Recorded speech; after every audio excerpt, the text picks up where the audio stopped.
Сәлем, әке, ана. Мен сіздердің көптен сәбиіңізбін. Қазір мен кішкентай ғана 22 апталықпын. Бірақ мен кішкентай болсам да, үлкен бақытты сыйлайды ма? Сенімдімін. 22 аптаның ішінде әкем салмақты, әлі толғалы болса да, жүрегінің нәзік екенін біліп қойдым.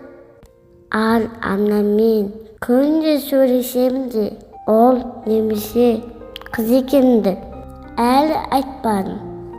Әзірге ішім пісіп жатқан жоқ. Анаммен бірге жұмысқа барып, музыкальмен саяхат жасаймын.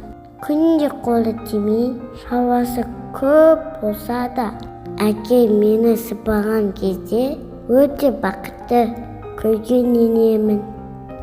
Қазір жаңғызда тұрған әрбір адам менің өмірге келімді сіздер сияқты асыға күтіп жүр.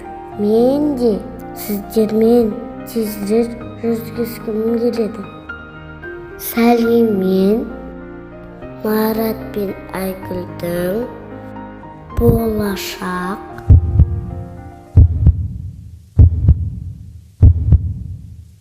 ұлы.